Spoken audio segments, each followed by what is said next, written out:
Hi, everyone. Welcome to What's on Tap from our beautiful headquarters in Millville, New Jersey, SNJ Today. Gary Monterosso here with my wonderful co-host, Tara Nurin, who has graciously offered to spend some time with us. You know, we have to beg her to come in because she's all over the world, let's face it.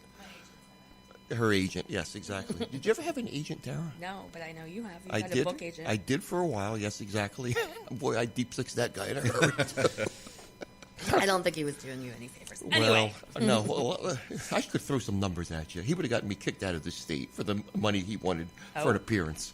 Oh, wow. You cannot imagine. Really? $50,000 for 6 appearances in one particular casino in Atlantic City.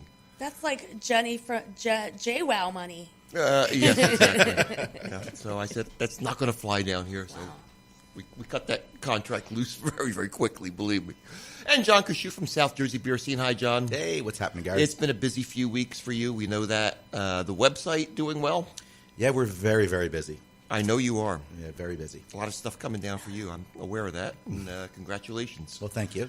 You need to take a break from the full-time job, I think, to this start working full-time on job's this. getting away of There's my 2 fun job. full-time jobs for you, so congratulations on that. And, of course, on the website, you've been breaking a lot of tremendous information lately, which we'll talk about in future weeks, I'm sure. But all the proposed regulations that were affecting New Jersey breweries and, my goodness, going back and forth. We just don't know what to expect. But I think in time, it'll probably settle out. Yeah, absolutely. It's going to have to. I mean, we're going to have a cogent set of rules that people can follow and that doesn't hurt other businesses as collateral damage and, move forward so we can grow.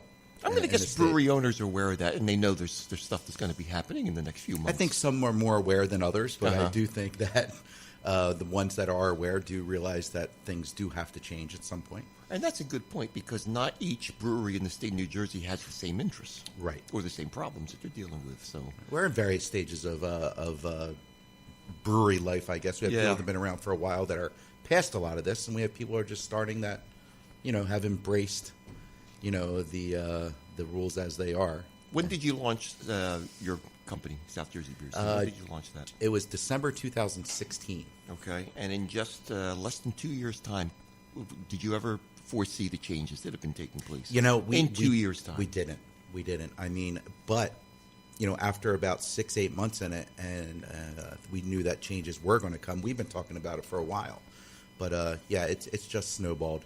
Well, the number of breweries, the number of people that go to breweries, the number of businesses that have started because of breweries like food trucks and yogas and, all this stuff is exponential. I mean, you start here and it just has going out in all different directions. So I don't think that when the breweries were starting that they would realize how many ancillary businesses like mine, like this radio show, and like a lot of things were, dependent upon them for content or revenue. So I think that, things need to change, but maybe be looked at a little bit more before we put something down and, pen and ink.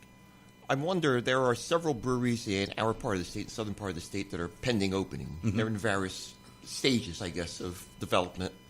And I wonder whether they've considered how these changes are going to impact on them. And I wonder whether some have said, gee, I don't know if I would want to do this again. I heard something very interesting. I was listening to Freddie Clark's great podcast on the way here over beers, and he was talking to Chuck Garrity from Death of the Fox.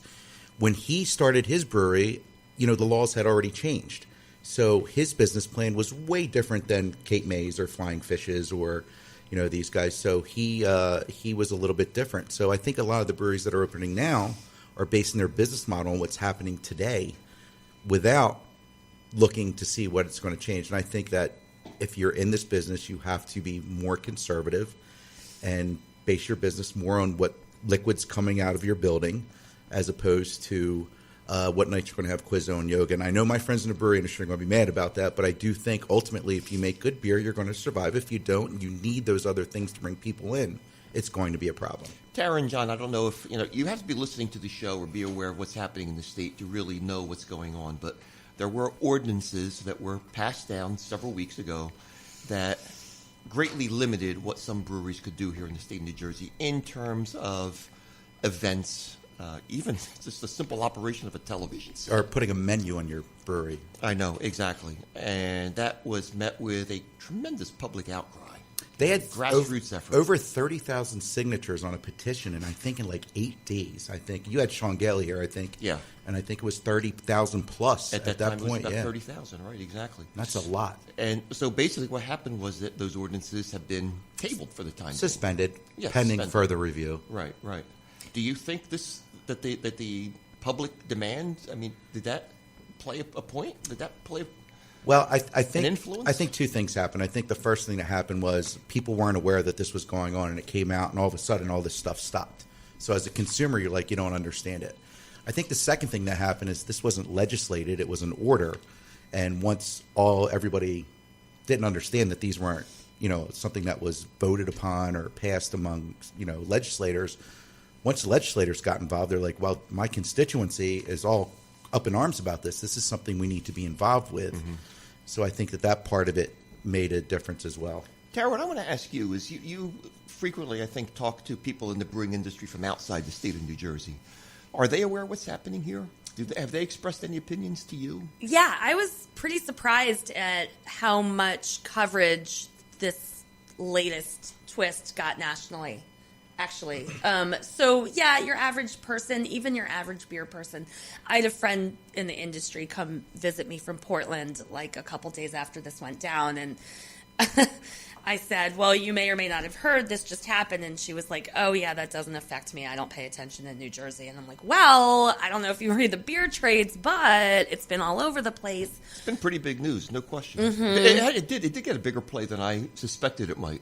It did. It And did. Was it Charlie Papazian? Somebody big at the BA. Yeah, I think Yeah, it Charlie was. Papazian tweeted about it.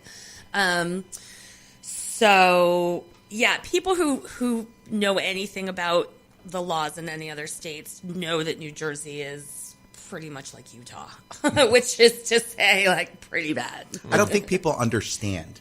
I think it's hard to understand the licensure in New Jersey as to what somebody who has a restaurant or a bar uses as opposed to a license that a brewery has. People don't understand the basic differences, between them, and the situation with liquor licenses in New Jersey is insanity.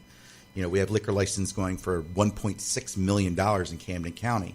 I mean, I don't think that's how it was starting. So it's keeping a lot of people out of that business.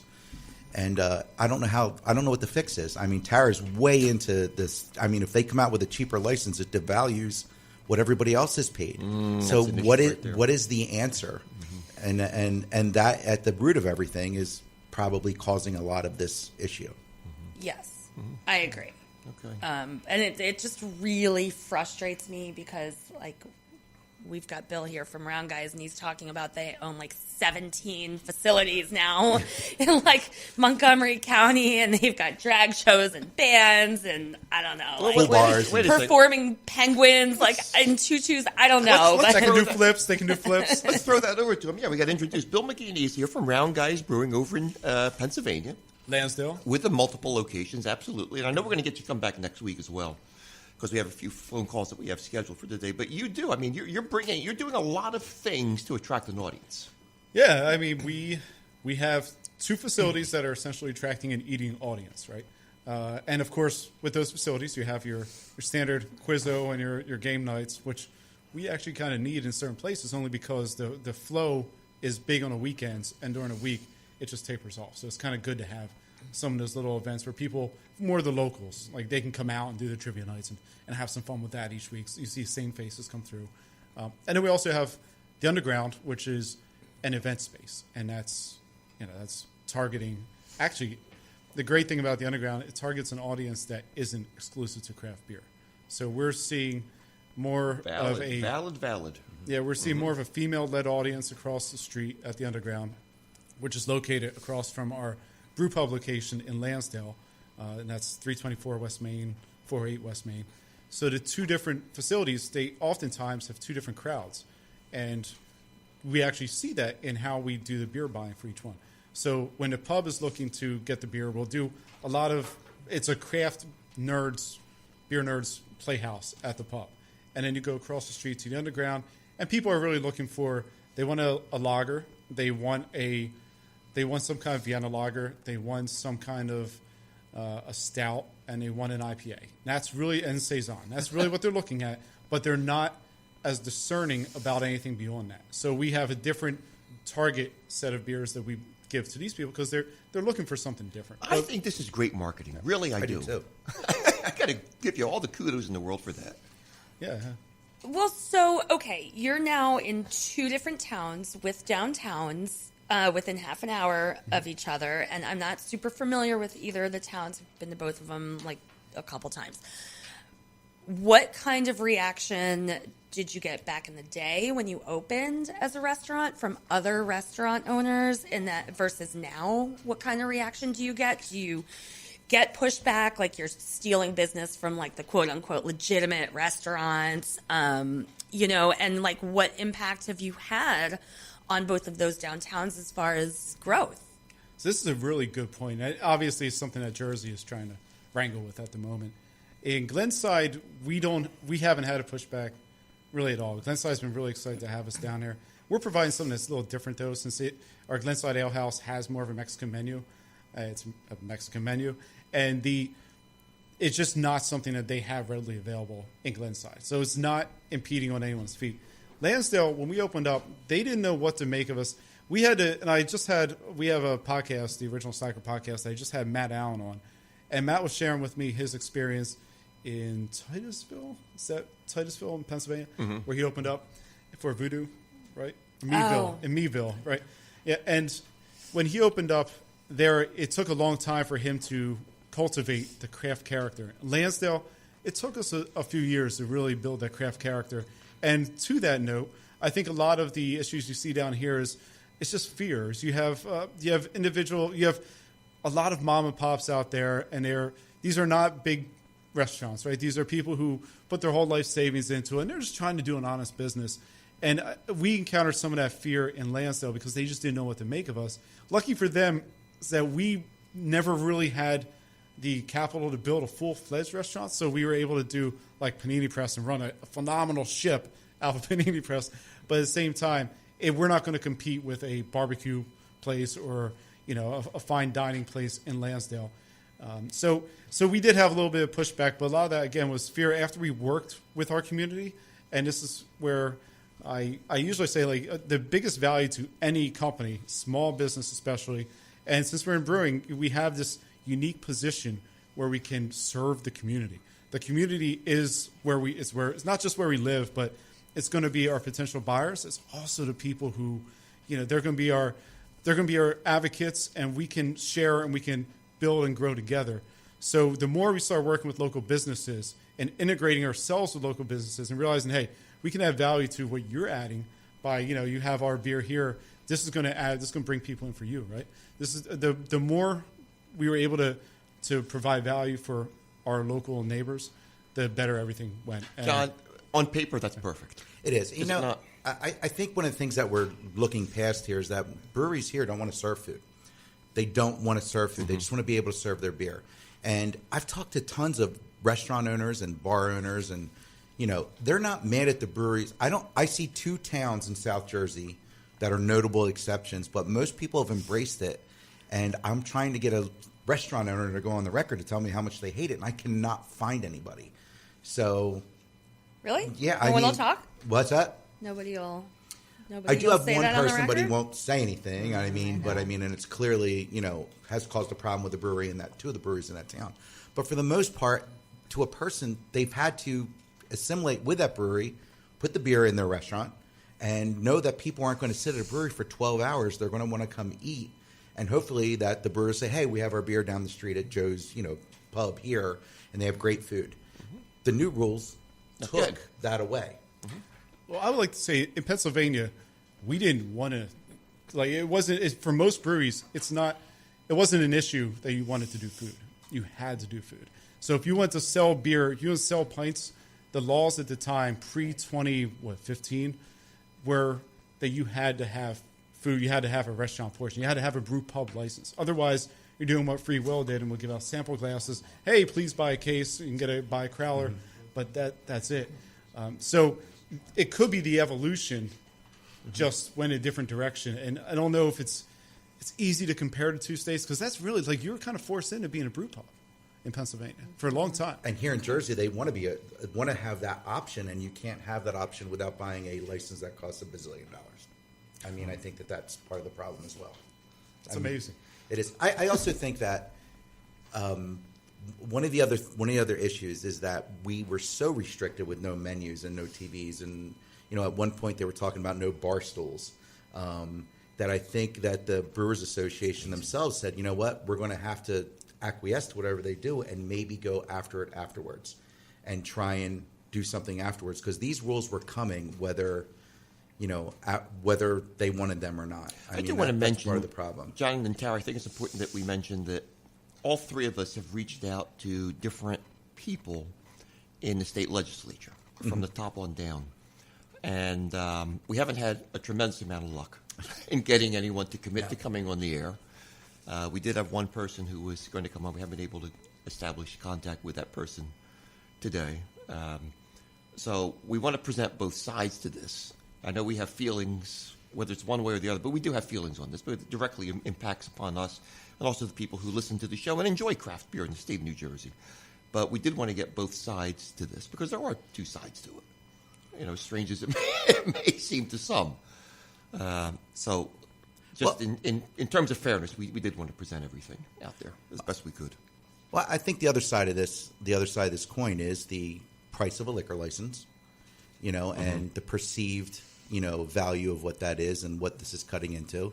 I think that some of it has to do with big beer, seeing that craft beer is taking a pretty good chunk of money off their, out of their coffers, so to speak. And it's evidence of that as they're out trying to buy people up to give them a craft catalog. And Tara can speak to that a little bit more. Mm-hmm. But also, we do agree, I think all three of us agree that there needs to be a defined set of rules instead of best practices and interpretations. And all my friends out there that have breweries, I don't agree with everything that they do, but I do think that if you go too far one way, and I think a lot of it was petty, like I think no menus is petty. I think that is, it doesn't hurt the breweries to put no menus. It hurts the guy who has a pizza shop that couldn't sell pizza until the brewery opened up in his neighborhood. Who are members of the Restaurant Association. Exactly. As are the licensees, who are the ones who are really getting a voice within their association that's supposed to represent everybody. And that's one of my biggest Well, John, you're right. In terms of criticisms. Interpretation doesn't work. I mean, we need something in black and white that's going to define what can and can't be done. I started doing this stuff in 1993. That's 25 years, and I'm just blown away. We talked about this off air, but I'm blown away by how things have changed. My head spins when I think of everything that's coming down and how I'm going to deal with all this. Well, we can get all technical and talk about local zoning laws and get all caught up in the minutia, but the bottom line is we all know that it's the Wild West out there a little bit for a lot of things that are going on, that we really do need regulation. And you know what? It's just like if you give your kid a set of rules, they know what's right and what's wrong. Sure. People don't know this right now. I mean, if you tell them the way it's supposed to be, they can work within those rules. And the people that have invested their 401 entire life savings and sweat equity and bought $500,000 worth of brewing equipment know where the rules are while they're operating instead of trying to guess what they are. Are there, until things stabilize in the state, are there some breweries in your area, which would be southern New Jersey, who are going to be hanging by a thread to see what happens? I think anybody that doesn't distribute right now and have beer out in the wild and are running their bar, like running their tasting room like a bar, I think it's going to be hard for them.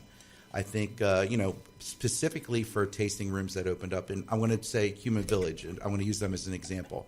When they opened up in Pittman, one of the reasons that Pittman, which is a dry town, allowed them open is they wanted them to continue the tradition of the bus stop that was there and continue the live music and give locals a place to do all of this. And Margie built her business around that because within the rules, they felt that that was within the rules. If this happens, this totally handcuffs her, and she does put a little distribution out there and have stuff on there. This handcuffs her. She has to switch her whole business model, which was dictated by local zoning. True. So, good point. So that's the thing. It's the only business that I know of, and I'm not, that local zoning doesn't dictate how you can operate within the system. It's really weird. It's a really weird thing. And you guys have been there since the beginning, and you know that this rule was made so that people could actually sell beer because they couldn't sell beer. And they were just so happy they could sell beer out of the tasting room. They were just so happy they could do this. And, you know, that was a big deal. But as things grow, things need to change. I mean, look at the Constitution. Lots of stuff were changed there as well. God bless. Anyway, Right. did you say we're not able to get our guest on the phone? We were not able to reach our guest. Okay. Correct. So we'll get him on another week We will because try again. we definitely want him, and I know he was enthusiastic about coming on. Absolutely. So do we have time to continue this? Because I was going to ask him Please something do. that I will ask John instead. Please do. So something I haven't entirely understood, and I guess this is just politics, but everybody knew that the ABC director was studying this issue, trying to put these rules in black and white, like you're saying. And everybody has pretty much known that since the original legislation passed in 2012. So he comes out with these regulations. They are pretty consistently not in favor of the breweries. Mm-hmm. Everyone freaks out. All the lawmakers get involved, including the governor, and then he suspends the regulations for further study. I'm not aware that he didn't study the issue thoroughly during his, during the year that he was engaged in this process. So, as a beer person, I'm glad the rules have been suspended. I'm glad a lot of lawmakers are weighing in, but I don't know. It just seems like BS. Like, why postpone them and study them more when this has been very clear and open all along? I think it's a polite way of saying that now the governor and the legislators are going to get involved. That's my gut, and in conversations I've had with people that are in that position, you know, they didn't understand that, you know, when this happened, I think one of the problems is that these legislators had no idea that this was going to come down. And when it came down, I think it's hard as a legislator that you pass these, you know, you're doing these laws and, you know, you're talking about, economic development in the state and how these towns are changing their rules to allow breweries to be in their towns. And then all of a sudden, these set of rules that come out are just so far, they're just so, I can't even think of a word. I think the word I'm trying to say is that they were so pointed in the direction of taking stuff away rather than giving them something. Mm-hmm. And the things that they did give them would probably hurt them in the long run. The private events, you know, you have to keep a 3-year log of people that were there and stuff like that. So I think legislation got involved was a polite way to say, we need to look at this further. Okay. And so, so it's probably a matter of, in addition to what you're saying, like they have a lot of issues to deal with, Yeah. and this wasn't top of mind for any of them. Exactly. And then it became top of mind. Okay. Cool. Thank you. And on that note, Well, so, you know, we were just talking to Bill from Round Guys about all the cool stuff they're able to do in PA, and I remember going to Victory, their restaurant, for the first time way back and being like, mother of God, what is this? It was like this enormous beer hall compared to, like, you'd go to Flying Fish at the time and they had like A closet. A closet with like really old carpeting is what I remember. Maybe it's not true. No, but. it is. It's exactly true. And then they'd give you like 3 little 1-ounce pours and you'd be on your way. And, you know, this is an issue. And I think we should talk about this more is, you know, in everything the beer advocates in New Jersey have tried to do is bring parity with the wineries in New Jersey. And that I see as a really glaring disparity because wineries, as I've said on the record several times, like I just went to Sherritt's new winery and I love the Sherritt's. They deserve every bit of that. But so then do the breweries, and I just don't think that's fair. You've got the winery and breweries next to each other, and the rules are entirely different. And cideries and meaderies as well have different rules. Right. all right, we're going to try and get online now to a company that's just opening up today. In fact, I think it's their grand opening today. This is Montclair in the northern part of the state, Brewery. And I think they're having, like I said, their grand opening. I think it should be Denise and Leo Sawadogo, correct? Right now, this is Leo. Well, how are you? Welcome. Congratulations. Today's the grand opening. Thank you very much. We're very happy for you. Is it crowded? Absolutely. It is crowded. You know, I feel funny talking to you on the radio right now because radio is my passion. I came from radio. I did 20 years of radio, and today I'm getting back to that on the other side of the mic. Right. You're used to asking the questions, but today you're going to receive the questions. Exactly. So congratulations. You're opening up today. This is it. Thank you very much. It's been a long road. We've been working on this project for close to 5 years, and finally we get to sit down and thank all the community with a glass of beer, hopefully. So that's what we're doing today. That's right. Now, you mentioned you grew up in West Africa. Is that correct, Leo? Absolutely. I grew up in Burkina Faso. I don't know if you know exactly where that is. It's right next to Ghana. Okay, yes. For those who don't know the country, it used to be called Afro-Volta, and the name has changed to Burkina Faso, which makes more sense for us. I understand. Okay. So, as a matter of fact, I have a friend who is a singer who lives in Philadelphia who's from Ghana. Really? Yes. I will have to introduce you to her at some point. Okay. That would be great. So tell us, what kind of beers are you brewing today? What do you have available for people to try? Today we have a lambic. We have a framboise that is on the top. We have rosemary IPA. We have also some Tunis joint, which is a brown ale. We have a blind. The blind date is a beer made with some date syrup, and we call it blind date. And we have also some honey and maple syrup beers. Those are the kind of beers we're having on top today. Right. Okay. But as we go forward, we're gonna have a lot of funky beers coming up. You know. I understand, right, and that's cool because what you're doing is you're actually integrating some of the things that you might be doing in West Africa. You're bringing some of those flavors here. Absolutely, that's the point. My white family, part of my white family are from Jamaica, so we're gonna try to integrate some of the Caribbean flavors and some of the African flavors, and then also we're gonna try to bring other flavors that people have no clue about. So that's why brewing is such an interesting thing because it's going to be evolving all the time. Now, you mentioned you were involved in radio. Were you home brewing as well, Leo? Not at that time. At that time, I did radio for 20 years. I was on the air in Burkina. We actually started up the FM revolution in Burkina Faso. Oh. And it was a group of a group of guys, and we went on the state radio. The show that I used to run was a critic show criticizing the government. So it was a good luck with that. We want you on our radio show more often. Exactly. It was really, really, really crazy. But thank God nothing happened. Nothing crazy happened. We was just giving people the microphone and giving them the right to speak up and then criticize anything.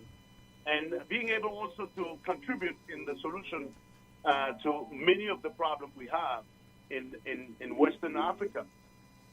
So that was the kind of show I used to run. Okay. I became a brewer. I learned to brew from my mom. She's the one that used to brew at every holiday, and I was watching her. And here I am. Tara, did you have a question or comment here? Hi, Leo. This is Tara. Congratulations. Thank you very much. I'm interested to know, you said you're going to be integrating flavors, ingredients, concepts from Burkina Faso and from Jamaica. Can you be a little more specific? Absolutely. There is I think there's a lot of ingredient that is underused, and we wanted to try to integrate that. Like we want to integrate more of the hibiscus. And, some of the Irish malts that's being sold commercially are not the authentic Irish malts. So we want to try to bring some of those kind of things from Jamaica and then try to make the beer with that. And in the African side, we have, I'm experimenting with I don't know if you know the baobab. The what? I'm sorry? The baobab tree. Oh, yeah. John, you know that? I know what the tree is, but what kind of fruit is You know that? the tree. The baobab tree is a 100-year-old tree. If you plant a tree today, you're gonna have to wait 100 years to get a fruit. Oh my, okay. that's how it is. But that fruit, it's the only tree that grows dry fruit. So I've been playing around with that kind of product and trying to develop a very interesting beer. But since in the U.S. You can't really brew with any kinds of ingredient unless you ask permission for it. There's a whole list of ingredients that you're allowed to use, and some of it you can ask, and then if they say yes, we can move ahead and make that our permanent, recipe that we're going to be brewing with all the time. I see. So those are Okay. the kind of products. I have a picture of the tree. I'm looking at a picture of the tree right now. That is a very unusual looking plant. It really is. Exactly. And let me tell you about that. That fruit is packed with vitamin C. Actually, it is the only beer that is good for you. It's packed with vitamin C, calcium, anything you can think of. It's got 6 times more vitamin C than orange. And it got a lot of calcium and a lot of vitamins. It's just an incredible fruit. We accept shipments down here. Well, Leo, I'll tell you, I'm looking for you. You've sold it to me. I'd love to get up there sometime and come in and visit you. Well, come on over. We will sit down and then we'll try some of these beer. I would love to do find out that. what you think of it. And Yeah. the website is MontclairBrewery.com. That's the website. That's Yes. correct. And this is Leo, Yeah. and I hope I pronounced your name right, Sawadogo, correct? You did it right. Thanks to your wife. Now, your wife is Denise, Yeah, she's Denise. and Denise is She- handling the She's marketing. She's the brain of the brewery. I see. Okay. Well, congratulations on the opening today, and we're looking forward to coming Thank you very seeing much. you. That's very sweet of you. Thank you. We will chat with you again, I hope. Absolutely. No, I would love to do that. You want to talk to Denise? I can go out there and grab her. Well, we're actually up against commercials right now, so we're going to have to say goodbye to you at this point, but we will bring you back on again. Thank you very much. Thank you, Leo. All the best. All right. Okay, bye-bye. Well, that is interesting. Very exciting. Is amazing, Gary. Get them down here in the studio ASAP. I would love to try their beers, just for the way he explained them. Oh, cool. And I know we are having some audio problems, but I think we might have been on speakerphone, and they are having their opening right now. A lot of That's buzz true. about these. A A lot lot of buzz going on. about the brewery. Yeah. Yeah, a lot of the local breweries up there were very excited to Now, do see you them see open. how we get excited over new flavors? Mm-hmm. Right? I mean, we talk about always wanting to try something new. Bill, you know this. I mean, people are not content to drink the same thing that they've had for the last 10 years. They want to try something different. Sometimes they are. Sometimes they are. All right, we're going to take a commercial break and be right back with more What's on Tap. It's time to say yes to the perfect dress at Rienzi Bridal Salon. Pleasing brides for over 70 years, Rienzi Bridal Salon in Vineland has a great selection of dresses to match the personality and style of any bride. From traditional to the latest styles walking off the runway, they have what you're looking for. Why settle for less when Rienzi Bridal Salon can make your dream come true? Call today for an appointment. Rienzi Bridal Salon, a commitment to tradition. Planning an event can be stressful, so stress less with Rental City. We have everything you need to turn your ideas into a successful event. From tents, tables, chairs, linens, staging, and so much more. We also make it easy by having everything in one place. Looking for advice? Talk to our experienced event specialists. We know the importance of your event, and with over 25 years of experience, we know how to do it right. We are Rental City in Vineland, making your event a great memory. Since 1979, Sun Valley Pools has been serving the Tri-County area by selling and installing quality above-ground pools. Sun Valley Pools on Sherman Avenue has a large selection of pool toys and games. They are also a BioGuard Platinum dealer with an expertly trained water analysis staff.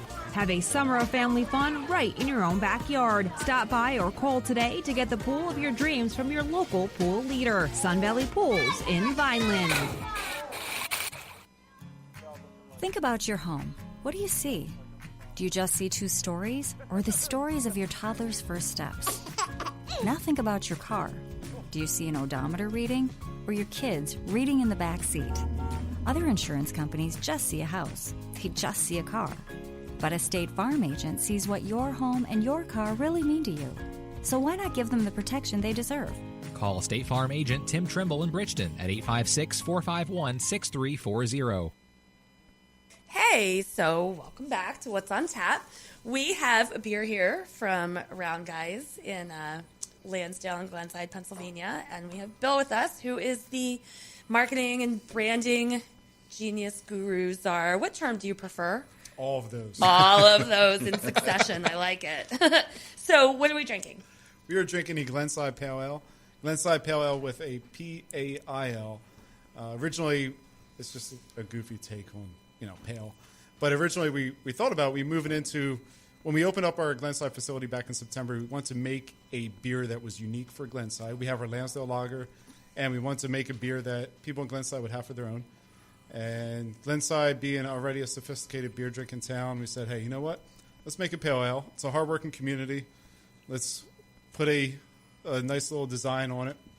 So one of our artists, Keith Green, and I went out and said, hey, Keith, I want this guy to be like a working guy, carrying a pail and against the ale. Get it? I know it's bad. Maybe we take the word czar away for that. No, I'm just kidding. You have an MBA, right? I do. Like, what's your... So it's always really interesting to me to watch as craft beer kind of grows and professionalizes and how... And I think you've been with the company since the beginning. So, yeah, maybe not the case with you, but how as they grow, they bring on more suits, if you will. Like your a real suit is business. Flannel, right? like a real business. So you've got an MBA, and you are, what's your title, like COO, CMO? Yeah, I see CMO, yeah. So what's your, I don't know, what's my question? What's your background? My background is primarily like accounting, finance. So actually my MBA was in finance. Okay. And I didn't even use really the MBA until I got to the brewery. So when I started volunteering with Scott, and I was like, on the weekends I want to brew, because it's like anyone else doing a home brewing setup. I don't know if you knew Stony Creek, it's with them and Josh Weichert, all those guys. Mm-hmm. And it's like, you know what, this will be fun. Let's dabble on this. And then they had a need. Like, there was just no one in the organization who had the time or really the foresight to focus on the marketing side. You had to worry about, getting a product made and everything like that. And I was like, you know what, I'll jump in here. I'll give this a shot. And I think one of the things about breweries that you mentioned bringing on some of the suits and whatnot, I think that does happen, but in the early stages, you have this tremendous opportunity for anyone who really wants to dig in. And I will not say that marketing is it was my first calling. So it's something I learned. I mean, I was exposed to it when I did my MBA, but I really did a lot of groundwork on my own, a lot of reading, a lot of my own education, and trying to focus on how to understand it, what are the best practices and whatnot. And through that, you make a ton of mistakes, but make mistakes is part of the game. That's how you learn. So, that's how I got into doing the marketing per se for Round Guys. And it's all, I think business in general to me is one block. You have to know the numbers and you have to know how to sell it. So, yeah, to me that's is all the same. It's just a different side of the coin. So. I want to ask a question, if I may, about this beer, which again is the pale ale. You've toned the hops down quite a bit on this. Yeah, all of our IPAs. Me and Scott, back in the day when we were looking at, there's another guy, John Hartman, as well. When we were looking at doing an IPA, Scott was religiously against IPAs. And I had a beer called became favorite Brett Planet. It was a rye pale. I was like, let's bring this beer up. And we did, and we brought it up. I actually took third best new beer in Philadelphia in 2014, I believe. And at the same time, we released Kiss Off, which is our flagship IPA. None of us were bitter IPA drinkers. We liked more of the flavor, the hops, more of the character. To me, craft is about flavor. It's not about destroying your senses. And hops I wish you would repeat that. I love that. Thank you for saying that, because I feel exactly the same way. Go ahead. I'm sorry. No. It's that's how I look at it. Totally subscribe to that. If I'm making a recipe, and I think Scott definitely, I know he's doing the same thing. When he makes a recipe, he's looking at it and saying, how do we have the flavor in here? It's something that we look at. Do we want to drink it? And that's first and foremost, does it fit our palates? The thing with hops is like salt. So if you think about food or cooking, if you have too much salt, it becomes, your tongue is just destroyed, right? It's just drawn out. But if you have just enough, all the flavors come together. And you can go on the higher end, obviously, with a pail. But it's to me, it's like, you have to have the right amount to bring out those nuances, to bring out all the characteristics. You're crafting something great. Don't destroy with just one ingredient, right? Mm-hmm. So anyway, Absolutely. That's my biased opinion on that. I'm on your team. I'm playing on your. But now, on if your you ball want team. to make money and you want to sell your beer, you have to double, triple dry hop. But stuff John, to get how in the market. many times have we talked with brewers who say, and we're talking about people who are nationally known brewers, who've said initially I start with a beer that I like to drink, and I trust that my palate's going to be comparable to what my audience is going to appreciate. Yeah, and part of it is we do test these beers. So when they come up, this beer had 2 incarnations under 2 different names in the Lansdale Brew Pub under our mug club before we got it to feel comfortable to release it as the Glenside Pail. And it just happened that we needed a beer for Glenside, and we're like, this beer's set to roll. We got it fine-tuned. I think it's the one that's going to go out there. And many of our drinkers, and I reference this, I consider like an 80-20 or 80-10-10, where you have most of your consumers that are coming into our environment are going to be general beer drinkers. And they're going to look for something that's not too intimidating, but something that has character and they can drink and they really enjoy. And oftentimes, IPAs are a big chunk of that. However, when it comes to like the really bitter IPAs, you'll find more often than not when you're outside of the beer geek community, it's not that big of a thing.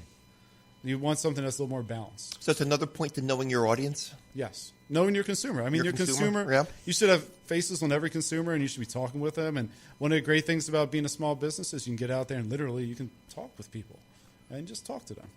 That's great. John, I got to tell you, Tara makes perfect sense to me, and I applaud you for it. And the IBUs on this again, 20-some-odd IBUs? Yeah, 26.4. Mm-hmm. So it's a lower end, definitely on the lower end. How is a determination made? And I'm fascinated by hops. I really am, because there's so many strains that they can do so many different things. And I love to see people experiment with them. How do you determine, well, this is what I'm going to... We have an audience out there. A lot of times I get messages, people talking to me, they say, what is it with hops? You talk about aroma, you talk about bittering. What's the difference? How do you know which to use? That may be a very elementary question, but how do you know what's going to work with the profile that you want to establish from this beer? I think the short answer is you don't. You don't really know what you're working. Think of it like Play-Doh or something. You're working with a molded idea, and the malt bill is probably the easiest piece to figure out. That's going to be the 80%, 70% of flavor in a beer, right? Okay. And then the hops are going to come in and fine tune it, and they're going to be the beer part that you're going to be like, that's going to be the hook. So when someone drinks it, the hops are really going to be the hook. So when you're drinking this guy, if you have that nice floral or citrus coming in there, you have a grapefruit coming in there, that's the hook that keeps you drinking some more. Part of it is depending on what role you want the hops to play. Mm-hmm. Do you feel like a lot of it has to do with what's available as well? I mean, I know that smaller breweries are very dependent on what's available because they don't have hop contracts. I mean, so do you ever look and say, okay, this is what's really available out there right now. Let's see what we can do with this. I'm just not quite sure. Yeah, definitely. I mean, you have constraints you have to work within. And the great thing about hops, though, is that many of the flavors, they kind of overlap, right? Mm-hmm. I mean, you have your citrus, you have your berry, you have your stone fruits, you have your floral, you have some of the like lemony hops, right, grassy hops. So they kind of overlap. And depending on what you're trying to make, for the most part, you don't have to. There'll be something out there that fits that profile. There, yep. Yeah, because I know, like, if it's a really hot hop and you're a smaller brewery, you can't. You have to know somebody to get it. That's a question, too. Yeah, based on or you get stuck in a contract with a bunch of hops that you're just like, I got to get rid of these. I got to burn these hops. So they become bittering hops. There you go. Okay. Let's get into the podcast also. Mm-hmm. Tell us about the podcast that you got going. So the Original Slacker podcast is something that me and Scott were toying with for a long time. And then this year, it's like, you know what? Got to pull the trigger. We're going to make it happen. And originally I was doing it literally with a laptop, 5-year-old laptop, in my kitchen with my dog walking around. I think when I had you on, Gary, it was probably the same setup. And we were, it's just trying to build content and build the brand and give people who are fans some more outlets to be our fans. One of the things that I do heavily is I believe a lot in not just social, but also email and direct marketing. And part of it is that you will have maybe 1/5 to 1/6 of your true fans are going to be in there, and they're going to want to eat up every piece of it. And that's for those guys. Those are that podcast is for the mega fans. And it may be a small audience, but it's also the evangelicals that are going to have that are going to go out there and say, I know this brand and I like what they're doing. And it's a cool product and I like being part of this. They're making something for me and not just beer. Like they're actually making a community for me. And that's what the Original Slacker podcast is trying to do. I bring on musicians that play at our venue, the Underground, and get them to talk to us about maybe their music or maybe some of their history in playing music. Some of them have been around for a long time. Some of them have traveled all over the world, different bands. And we'll get them to come in, maybe like do a song as well.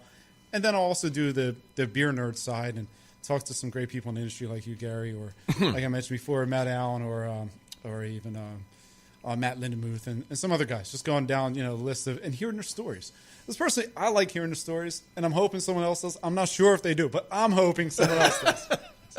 Well, I enjoyed doing it. Thank you for inviting me, Bill. I really appreciate that. And you've got a great marketing program. You're really covering so many different levels of things. So congratulations to you on that. Please support Round Guys Brewing.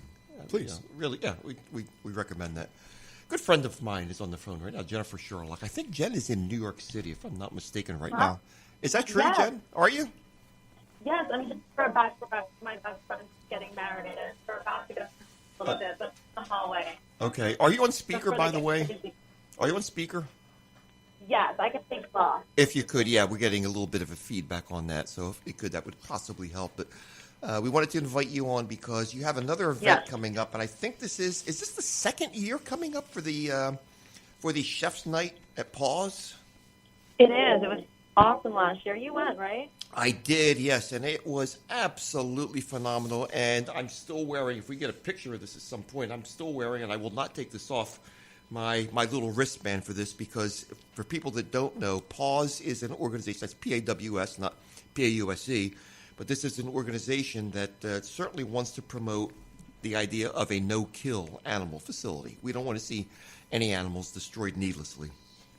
No, and we're closer every day. Absolutely. So let's talk about this event. Yeah, we're so excited for this event, and we have so many new restaurants and bars participating.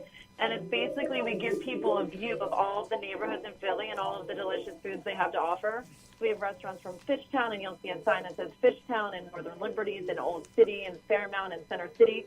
So it's just the coolest event because you can taste Philly-centric foods from so many different areas. I remember walking into the building, and we have to mention this is at the Pennsylvania Academy of Fine Arts, which is on Broad Street, North Broad Street. I remember walking into the building last year, and there was one of the employees was holding a dog who was up for adoption. And even though I have a remarkable Yorkshire Terrier who I would not exchange for the world, I fell in love with that dog. He was so friendly, and I hope that dog and all dogs get adopted to their forever homes. No, I agree. Even when I go to the Mud Spread or any of the Paws events when they have animals up for adoption, I mean, I fall in love too. It's so hard, because they're just so cute and you think you can take care of them. But they do have options where you can foster dogs or cats for a period of time. So, I mean, if people check out the Paws website, they can see that there's many ways they can participate. And even for example, I know we're not talking about Chef's Night, but for Mud Strut, you can actually rent a dog. So, I mean, there's things you can do to still love animals if you're too busy to have one at home. Rent a dog, okay. To walk around the Navy Yard, it's great. I think that's a great idea, Jen. Do you guarantee like a certain number of members of the opposite sex are going to come up to you based on the breed? Oh my gosh, that's a great dating event. We should do that. Actually, that is a great dating event. You're welcome. It is. Oh my gosh, well you should do it. I'll do the PR for it. So let's get back to this event. This is Monday, November 5th from 6 to 10 p.m., right, Jen? Yes, and you guys are welcome to come. I think it's definitely going to be about 10 steps up from last year. We have exceeded our goal of sponsors and ticket sales, and Our board is really tight, and we're doing a great job of getting the word out. So I would love for you guys to attend. But for the general public, it's $175 for one ticket, $300 for a pair, and VIP is $250 for one, $400 for a pair.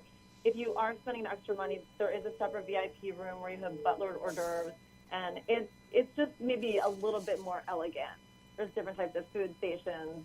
You have a little bit more space, from the crowd, but it's definitely worth it. I know it could be expensive for some, but you were there last year. I mean, I think everyone had a great time, and it's worth it, and you're giving back to save animals' lives. Jennifer, I think it was one of the premier events in Philadelphia last year, and I'm not just saying that because you're on the show. But I support the cause. There's no question about that. And, just in terms of what was taking place within that room, it was absolutely phenomenal. It was a home run. So you really did a heck of a job on this. And I know year 2 is going to be even better because I understand they're going to be honoring a couple of individuals who have played roles in Paul's life-saving efforts. That would be Alexandra Marty Murphy, who's an animal advocate and philanthropist, and Al Gurry, who is an artist, educator, and also an animal guardian.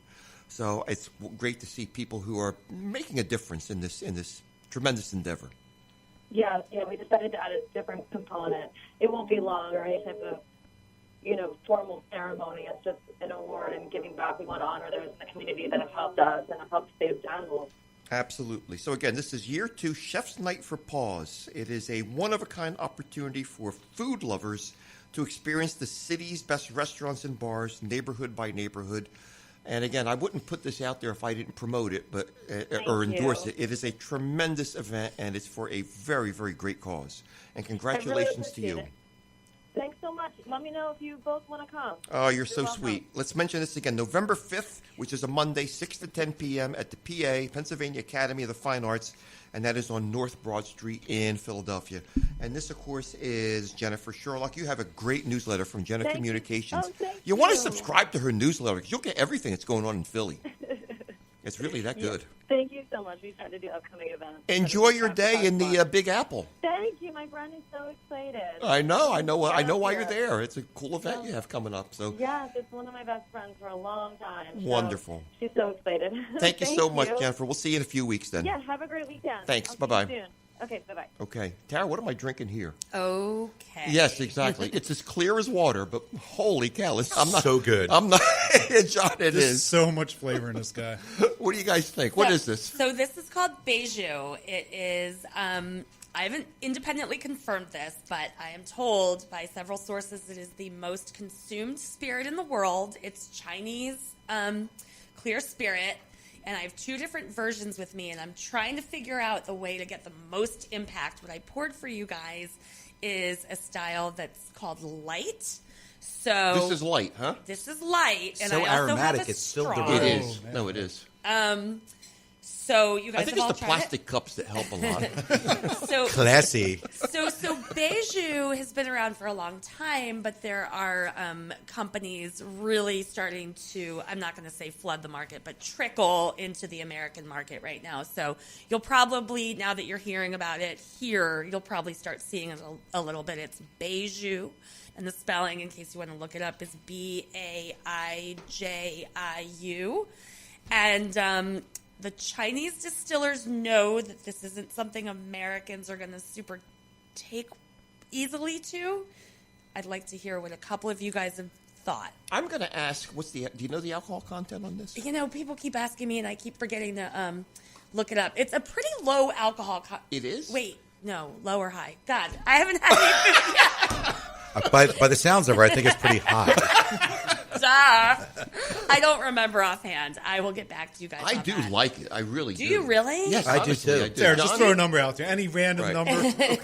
Okay, well, so if you guys like this, Oh, go we got ahead real another quick. So what I poured was a brand called 1915, and that's going to be entering the New York market probably by the end of this year. I'm hoping New Jersey by next year. Here, so this is like this one that we're drinking, 1915, won an international spirits competition. This next one, oh boy, this is a kind that was given to me by the owner of the company when I was in China. I had no idea what to make of it. It was my first experience with Beiju at the time. I am told that this is to be honest, like a cheap version made for the.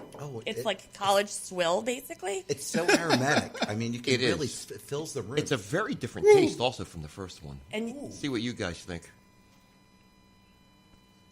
Dead silence on the air. I'm like, yeah. I haven't got past the nose yet. Yeah, it is right. That's It so hits you powerful. It's got a before you really get your weird nose to the cup. finish. Like it finishes really, It's a really totally weird. different drink. This is the same. It's the same drink as the first one. It that you is. gave us? These But it's are so these different. are buried underground. I drink and 3 of these, so aged. will I. The back. And I'm actually, the reason I'm like watching you guys intently and not saying anything is, to be honest, like, I mean, I could get down the 1915, the light, but when I tried, no, what? I feel like it's good up front, but what is lasting in what I can feel in my throat How does right it now close for you is, like, guys? bitter. Are you getting? I'm getting sweetness at the tail end. I get sweetness at the tail end, but it just is Ultra dry at the back. very and- dry. It's very plumey in like aromatics in your mouth. I'm impressed. I'm not going to say that I dislike it though. I think I couldn't drink a lot of it. I think I've drank my share. I'm super impressed with you guys, because with the one that I was given as a gift in China, the one that's strong, my brother and I opened it, and we've got adventurous palates. We couldn't get past the smell. We thought it was Really? the most disgusting thing either of us had ever put in our faces. And you guys are amazing. Tara, You actually drink it. What type of vessel? What type of container do they drink? What do you drink this out of? I keep trying to get my Chinese sources who are, advocates for this spirit to tell me, what do you do with it? And they really, they do shots with it a lot, or they just kind of sip it straight out of a rocks glass. And I'm like, okay, well, we need to figure out a way for Americans to drink it. And they're just like, oh, put Good it into a point. martini. But I think, like, at least with the lighter one, a lychee martini might be a good way to go. This kind of tastes like lychee. I was going to ask you if it had lychee in it because it does smell like ultra lychee, like concentrated lychee. But the back end, I just can't get through the back. What did Okay. you say about the back end? It's like ultra dry, and I still feel it. Like Okay. it's like I'm drinking something Bill? I shouldn't be drinking. Yeah, it's still there. However, what do they eat with it? That's a great question. Anything, I think. There are really strong flavors of China. Well, you've been to China, Like, how everybody says, oh, Chinese food in China is so different? I didn't find it to be very different at all, Oh, is that right? except for the spice level. And I think that something really spicy, would hold up to a drink this strong. Definitely. Yeah.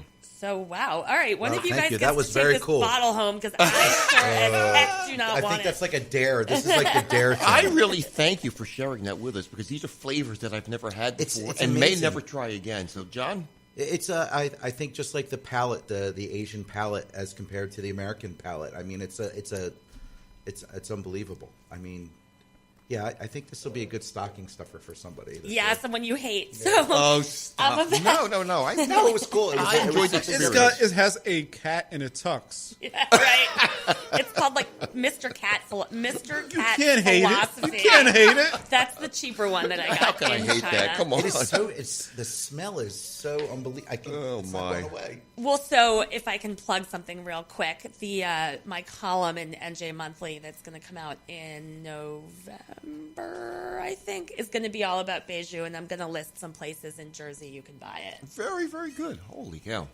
Amazing drink. We got to wrap this thing up. Bill McGeeney, thank you for joining us from Round Guys Brewing. That's some really, really good beers from you. We really appreciate it. You're going to come back and join us again next week. Definitely. For a little bit more action. I think we have 2 beers we're going to try next week, too. We're going to do, right? John, good seeing you. We'll see you whenever, hopefully next time, right? Can I get a quick plug in real quick? Please do it. Thursday night, South Jersey Beer Scene will be doing a live podcast with our friends Jeff and Lori at Zed's Brewery in Marlton. love So them. stop by. Love them. Very, very cool. Tara, where are we going to see you next? Louisville, Kentucky, but I'm going to be in studio, but my next trip is Next Louisville for bourbon and beer, man. Very, very good. Make sure you check us out on the air, online. We just added iHeartRadio to our family of distributors. And got to tell you, my boy Adam over here, thank you for a great job. Mrs. Clark, your boy did a hell of a job again today. See you next time on What's on Tap.